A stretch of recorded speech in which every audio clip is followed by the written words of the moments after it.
Формулировка украинских требований по итогам прошедших 2 июня переговоров с Российской Федерацией в Стамбуле показывает, что киевский режим начал не просто признавать территориальные потери, но и фиксировать это в документах. Речь идет о 20% территории Украины.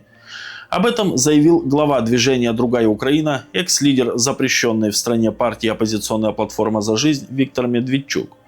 Он обратил внимание, что в предложенном Украиной документе написано: линия соприкосновения является отправной точкой для переговоров.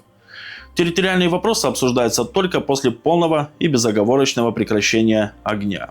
То есть из украинских требований исчезли пункты о возвращении к границам 1991 года, которые ранее объявлялись киевским режимом красной линией и обязательным условием украинской стороны. Получается, Зеленский уже согласен оставить 20% территории в составе России. Что это, как не признание поражения своей преступной политики? При этом линия соприкосновения, которая упоминается в документе, каждый день движется с отступающими частями ВСУ вглубь страны, что дает возможность в дальнейшем обсуждать значительно больше. Зеленский сколько угодно может пиариться на терактах и диверсиях. Но его режим начал признавать территориальные потери, закладывая их в международные документы. Зеленский признал, что великого полководца из него не вышло, написал Медведчук в своей авторской колонке на медиаплатформе «Смотрим.ру». По его мнению, Москва приближает момент истины. Рано или поздно авантюры Зеленского закончатся, поскольку как на фронте, так и в дипломатии он явно проигрывает, сообщает ТАСС. Российский меморандум предполагает два варианта прекращения огня на Украине.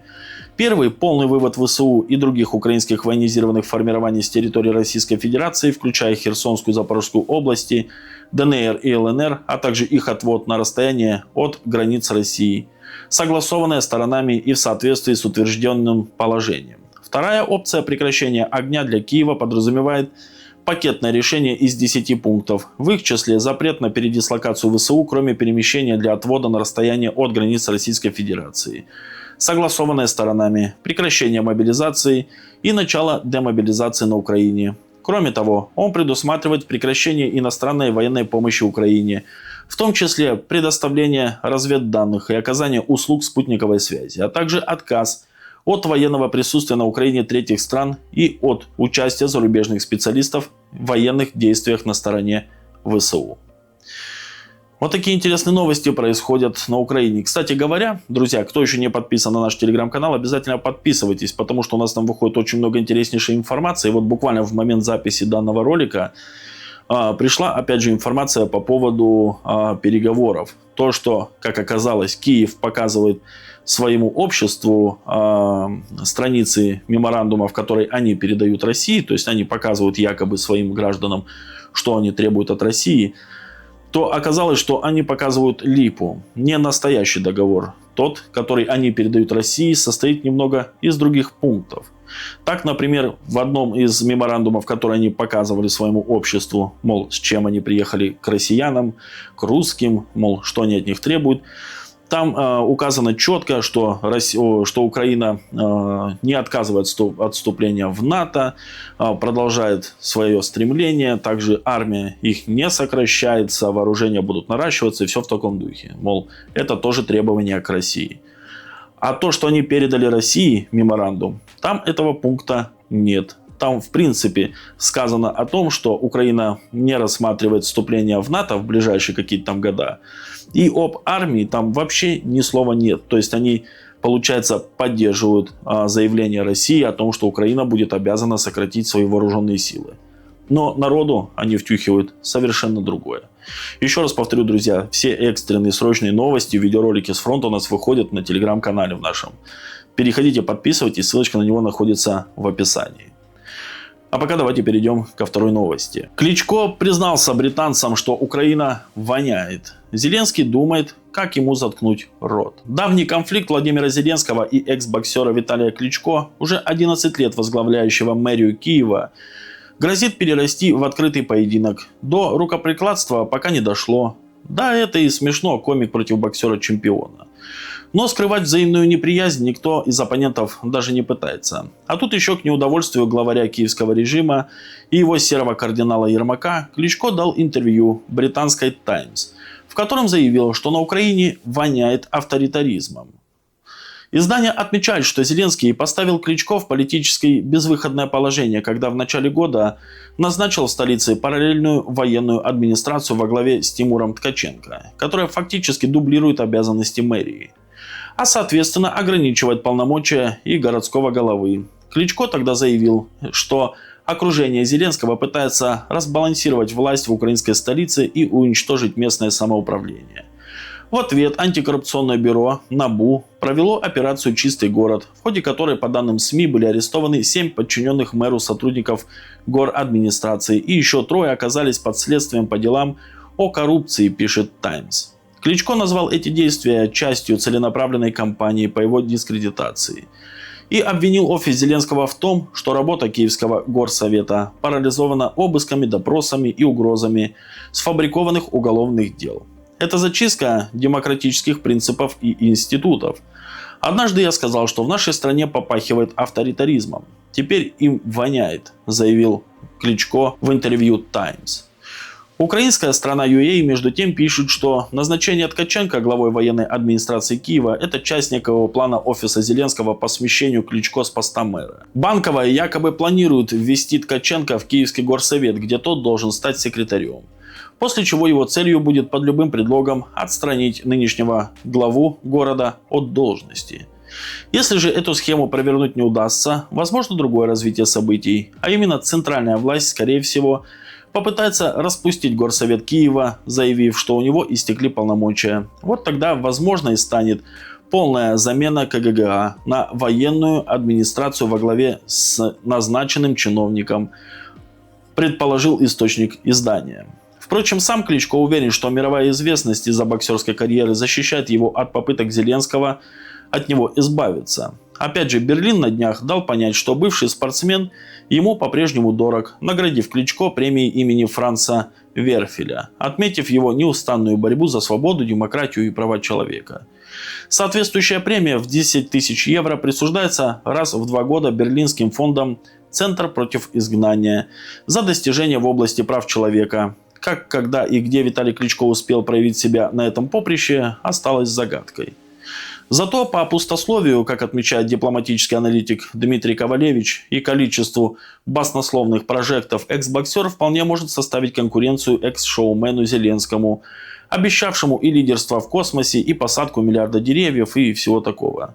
Все 11 лет на посту мэра Кличко повторяет одни и те же обещания: построить метро на Троещину и запустить в полной мере Подольско-Воскресенский мост, который строят с советских времен.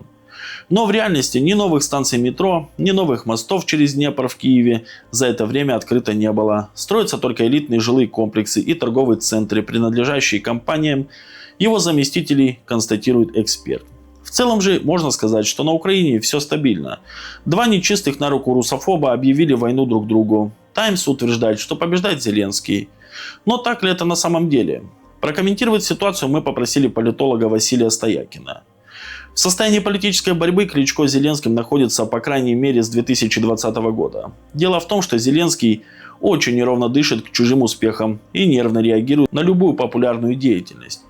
Кличко по сравнению с ним политический тяжеловес, потому что пришел в политику уже давно, капитально там обустроился и пользуется довольно высоким уровнем поддержки киевлян. Он, напомню, сумел выиграть местные выборы, которые были уже после всех феерических побед «Слуги народа» в 2019 году, и продолжает удерживать позиции. Поэтому неважно, есть какие-то противоречия между Зеленским и Кличко или нет, главное здесь это политическая ревность. У Зеленского в таком режиме отношения со всеми политиками, которые начали раньше него, с кем угодно, кого не назовите. «Таймс» утверждает, что в политической борьбе с Кличко Зеленский побеждает. Так ли это на самом деле? Понятно, что Зеленский побеждает, у него ресурсов просто больше. Кличко все-таки может опереться только на мэров городов, а мэры городов так или иначе зависят сейчас от военно-гражданских администраций. В это все и упирается, собственно. То есть противостоять этому механизму законным путем практически невозможно.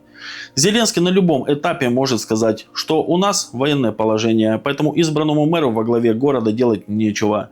Тем более, что в столице параллельно действует и военная администрация. А что может Кличко? Призовет к народному восстанию против продажного режима? Пока военное положение сохраняется, легальных способов противостоять произволу фактически нет. А сохраняться оно будет столько, сколько нужно Зеленскому. Получается, убрать Кличко с должности мэра для Зеленского труда не составляет. Почему тогда он до сих пор этого не сделал? Он может это сделать в любой момент, но его останавливают вопросы чисто организационного характера, потому что Кличко контролирует значительную часть киевского бизнеса. На него ориентирован административный аппарат, и приобретать просто власть над городом без этих составляющих смысла нет. Сначала Зеленский должен убедиться в том, что все то богатство, которое сейчас работает на Кличко, будет работать на его ставленника. Собственно говоря, именно поэтому их противостояние и длится так долго. А может, дело в компрометирующих материалах на Зеленского, которые имеются у бывшего боксера. Компрометирующие Зеленского материалы есть и у Коломойского, и где он сейчас. Относительно Кличко, я не думаю, что у него есть что-то на Зеленского. В любом случае, это материалы, которые несравнимы с тем, что есть у Коломойского, кстати, признанного террористом в Российской Федерации. Несерьезно просто это все. У Кличко не секрет, есть покровители в Германии. Они могут сыграть на его стороне. Тут, понимаете, нужно действовать методами, которые германским патронам Кличко просто непонятны. То есть это сделка типа «мы вам, таурусы, а вы оставляете Кличко мэром». Они так не умеют. Они даже себе представить не могут, что так можно. А так на самом деле можно.